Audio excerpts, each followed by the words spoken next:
भैया आ गए।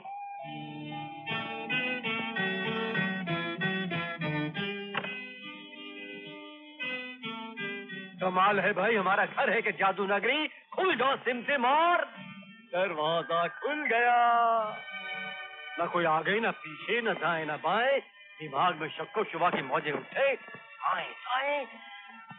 अरे भाई किसने खोला ये दरवाजा? जरा हम भी तो जा रहे हैं इस जादू नगरी को पहचाने। अरे भाई हमने तुम्हें पकड़ लिया, पकड़ लिया, पकड़ लिया। करो किसी यहाँ भैया। ओ बरखा हमारी बहना। गुड इवनिंग भैया। Very very very good evening. और हाँ, इवनिंग का सवाल तो आज की न्यूज तो आपने रिकॉर्ड कर ही ली होगी। छोटी मोटी शिकायतें, फरमाइशें, इल्तिजा, रिक्वेस्ट, चेतावनी, सब कुछ हमारे घर के ताजा खबर के अखबार। हम अखबार सुनते हैं, तब तक तुम हमारी धर्मपत्नी को खबर कर दो कि हम आ गए हैं। ये लो। ओ डैडी। बोल। वो खबर तो आपकी बहन नहीं कर दोगी। हमें क्या, सारे मोहल्ले को पता चल जाता है कि आप आ गए। क्योंकि दो घंटी मशहूर है, एक फायर ब्रिगेड की और दूसरी हमारे घर की। शरारती करेगा। ये ले अपना प्रेजेंट। Thank you daddy.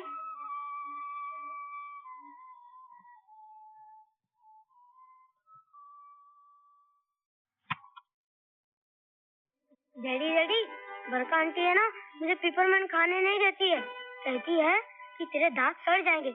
मगर डैडी, दांत तो टूटकर गिरने ही वाले और नए दांत फिर से आने वाले। फिर मैं पिपरमेंट क्यों नहीं खाऊं?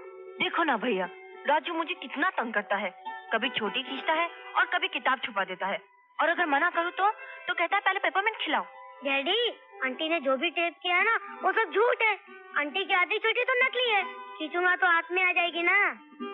आज के घरेलू समाचार यही खत्म होते हैं। आपकी धर्मपत्नी आपसे विनती करती है कि खाने का वक्त शुरू हो चुका है और हम सब लोग डाइनिंग टेबल पर आपका इंतजार कर रहे हैं। Ding dong. Ding dong. सच कहता हूँ धर्मपत्नी, तुम्हारे इन खानों में एक नई जिंदगी है। 100 साल जीने वाला 200 साल जिए। बातें मत बनाइए, पहले ये बताइए आप इतनी देर तक बेल क्यों बजाते हैं? धर्मपत्नी, कॉलेज से घर पहुँचते पहुँचते इतने जोरों की भूख लगनी शुरू हो जाती है कि यूँ समझो कि पेट में चूहे नहीं, हाथियों का झुंड दौड़ रहा हो। इसलिए दरवाजा खुलने से पहले हाथ बेल से हटते ही नहीं। तो फिर आते ही खाना क्यों नहीं मांगते? धर्मपत्नी घर में कदम रखते ही राजू प्यार से गाल पर किस करता है और बरका प्यार से कहती है गुड इवनिंग भैया। बस आधी भूख तो वहीं मर जाती है। अब बची आधी भूख तुम्हारी मुस्कुराहट देखकर खत्म हो जाती है। अब समझ गई हम इतनी बेल क्यों बजाते हैं? लेकिन डैडी, एक बात मेरी समझ में नहीं आई। बोलो। आंटी का नाम बी से शुरू होता है, बरखा। लेकिन आंटी के हाथ में जो अंगूठी उस पर लिखा है, ऐसा क्यों? वो इसलिए क्योंकि ये अंगूठी बरखा और सुमित की सगाई की है और सुमित का नाम ऐसे शुरू होता है। भाभी, ये जानबूझ के मुझे छेड़ता है। कमाल है, मैं तो अपना जनरल नॉलेज बढ़ा रहा था। एक थप्पड़ मारूंगी ना तो सारा नॉलेज निकल जाएगा, समझे? तुम मुझे थप्पड़ मारोगी तो मैं तुम्हारी नकली चोटी खींच लूंगा। तू मेरी चोटी खींचेगा? खींच के बता। मेरी चोटी। आधी चोटी वाली, आधी चोटी वाली, आधी चोटी वाली। अरे कैसे नहीं खाएगी? अरे कुछ समझे इसे, है बरखा? मैंने कह दिया ना मैं नहीं खाऊंगी। बरखा प्लीज जिद मत करो। नहीं, मैं नहीं खाऊंगी। मगर तुम्हें भी क्या जरूरत थी नकली चोटी बांधने की? इनकी वजह से। इनको छोटे बाल वाली लड़कियां नहीं पसंद और तुझे ये बेहद पसंद है। जो हमारी बहन को परेशान कर रही है। याद है हमें पसंद आने के लिए शादी से पहले तुम भी बहुत कुछ किया करती थी। ये आप क्या कह रहे हैं? यही कि तुम्हारा मूड ठीक करने के लिए हम तुम्हें चाइनीज खाना खिलाया करते थे। अब कुछ ऐसा चक्कर चलाओ कि हमारी बहन हिंदुस्तानी खाने की टेबल पर मुस्कुराती हुई आ जाए। Daddy, idea. क्या आइडिया? वो शर्ट लगाई ना। कौन सी शर्ट? पलके झपकाने वाली। अरे पलके झपकाने वाली शर्ट। सुनिए, अगर आप शर्त हार गए ना तो आप हम सबको पिकनिक पर ले जाएंगे और चाइनीज खाना खिलाएंगे। और अगर आंटी हार गई तो ये चुपचाप जाके खाना खा लेगी। लग गई शर्त? लग गई। लग गई? Come on Barkha. Come on daddy. Come on daddy, बीच में नहीं बोलना बेटा। और आप भी नहीं बोलना, आप भी नहीं बोलना, आप भी नहीं बोलना, आप भी नहीं बोलना। आप डरते हैं? Barkha be careful. Come on daddy. Come on Barkha.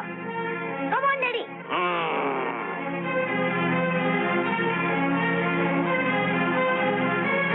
Come on Barkha, come on.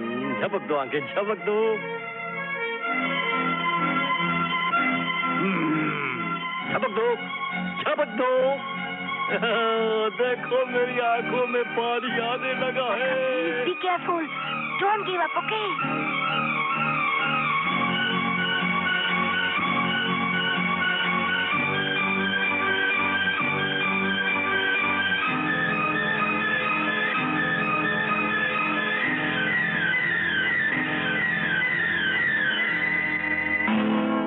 Oh no. ओ भैया, तुम बहुत चालाक हो। हमेशा मुझे हरा देते हो, लेकिन देखना एक दिन मैं तुम्हें हरा दूंगी। तुम चिल्लाते रहोगे लेकिन मैं पलके नहीं झपकाऊंगी और तुम हार जाओगे। वो दिन आएगा, देख लेंगे। पहले खाना तो खा लो। आओ। अच्छा चलो चलो। चलो चलो चलो।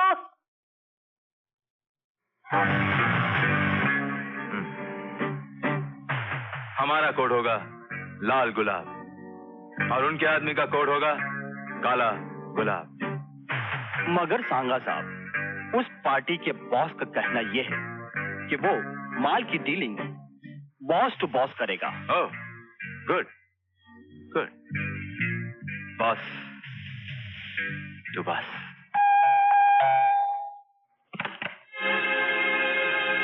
कौन हो तुम? जी मैं रघु हूँ। कौन रघु?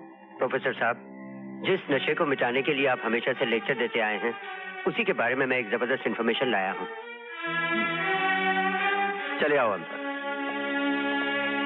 आज रात ठीक 11 बजे एक बहुत बड़ा सौदा होने वाला है। 6 करोड़ की नशीली ड्रग्स का सौदा। ये खबर तुमने पुलिस को क्यों नहीं दी? ऐसी पक्की खबर सिर्फ उन लोगों को दी जाती है जिनका ईमान पक्का होता है प्रोफेसर साहब। पुलिस से मुझे कोई विश्वास नहीं। मैं ये नहीं कह रहा हूं कि पुलिस बिकती है। देखा है मैंने, वर्दी में छुपा हुआ इंसान बिकता है। खबरदार, जिस वक्त हम ये वर्दी पहनते हैं तो अपना जमीर, अपना ईमान निकाल कर बाहर फेंक देते हैं और कानून के रखवाले बन जाते हैं। और तुम कानून की इस वर्दी पर कीचड़ उछाल रहे हो। सुमीत, ये रघु है, ड्रग्स की इंफॉर्मेशन लेके आया। घबराओ नहीं रघु, ये उन पुलिस अफसरों में से नहीं जो बिक जाते हैं। बताओ इन्हें क्या इंफॉर्मेशन? इंस्पेक्टर साहब, आज रात को काली पहाड़ी पर 6 करोड़ के ड्रग्स की डील होने वाली है, ठीक रात के 11 बजे।